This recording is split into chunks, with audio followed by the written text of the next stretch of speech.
I know what you're thinking, this phone's been out for a while and at its normal asking price of over 300 quid brand new, there's no way I can afford that. But I'm sneaky, I find the deals.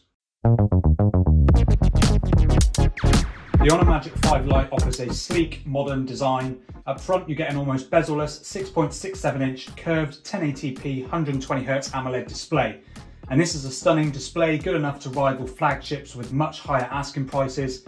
It's crystal clear at a shade under 400 pixels per inch and a peak brightness is around 800 nits, which is plenty for outdoor viewing. And due to the AMOLED tech, you get nice deep blacks and clean whites.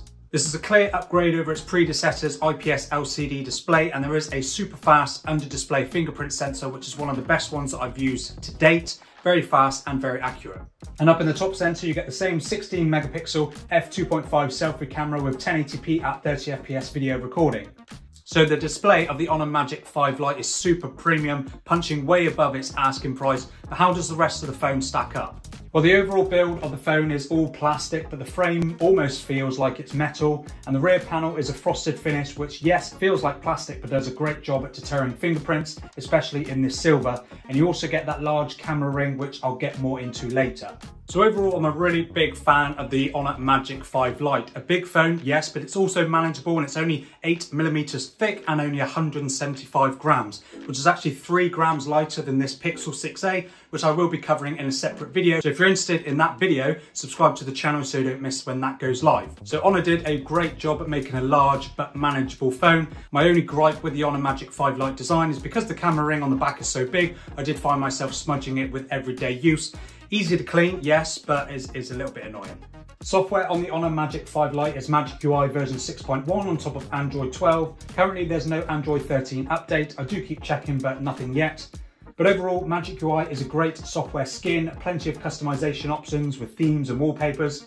There's also loads of always-on display options to really customize your phone. And when you first load up, there's a few apps and pre-installed games, but nothing you can't get rid of. The 128GB of storage should be plenty for most people, but unfortunately there is no micro SD card to expand this storage, so you might want to go for the 256GB model just for a bit of peace of mind. And there's also 8GB of RAM on that model instead of the 6GB on this base model.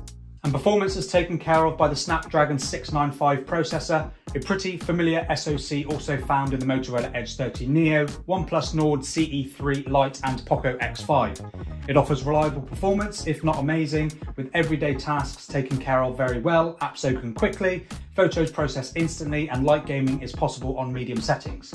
I'm personally not a heavy user, so the Snapdragon 695 in the Magic 5 Lite is absolutely fine for me, and I think it will be for a lot of people. And there's also a whopping 5100 mAh battery inside the Magic 5 Lite, which has proven to provide absolutely stellar battery life. I managed almost 2 full days, getting to about 4 PM on the second day before I needed to recharge. But charging speed is a little bit controversial, as the Magic 5 Lite comes with 40 watts wired charging, actually down from the 66 watts found on the Magic 4 Lite, which managed a whopping 80% in just 30 minutes of charge, whereas on the Magic 5 Lite you get about 60% in 30 minutes. Still pretty quick, but of course it is a downgrade from that previous model. And in typical fashion, the main downside for me on the Honor Magic 5 Lite is the cameras. Now, they've never been known for making the best camera systems on their budget phones, pretty much bested by the majority of other brands that I've reviewed, including the Pixels, Samsungs, and even Motorola's in some cases. And that trend definitely carries on here. So the lineup is a 64 megapixel primary camera with an f1.8 aperture. You also get a 5 megapixel f2.2 ultra wide and a 2 megapixel f2.4 macro camera. And photos from the main camera are pretty good, detail is plenty. They're not the most saturated photos, quite dull actually in some scenarios, and the AI mode doesn't seem to do much to enhance the end result. And portrait shots come out pretty good, separation isn't too much. It does struggle in dimmer lighting conditions, but the photos overall suffer in the same way.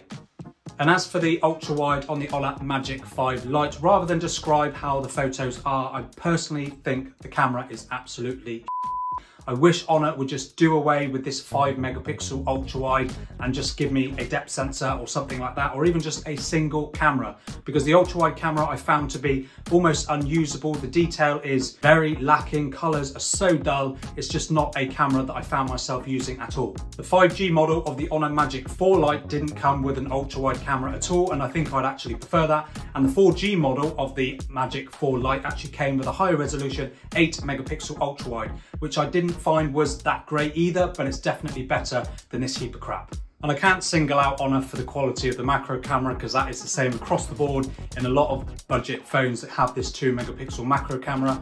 Not huge amounts of detail, bland colors, about what you'd expect from a 2 megapixel macro camera. And video tops out at 1080p at 30 FPS, and this is just your standard video, nothing special, but does the job for capturing memories, and photos from the selfie camera come out pretty good with good detail, typical budget quality selfies. So that's my look at the Honor Magic 5 Lite. A little bit later than the rest of the reviews coming out, but I still wanted to test this phone for quite a long time. But it's still a pretty good phone, offers a really nice display, lightweight build, incredible battery life and fast charging. And of course, the main downside for me, which is the same with most Honor phones that I do test, is the camera performance. Most other brands offer comparable, if not better, camera performance from the main camera, and certainly from the ultra wide. Similarly priced alternatives include the Galaxy A34 or the A54 if you shop around, last year's Pixel 6a, or to be honest, any other older Pixel, including the Pixel 5a, will take considerably better photos than the Honor Magic 5 Lite. But let me know down in the comments what you think of the Honor Magic 5 Lite. Is it a phone that you would consider buying? I have got other Honor videos on my channel, so check them out, and I'll see you there.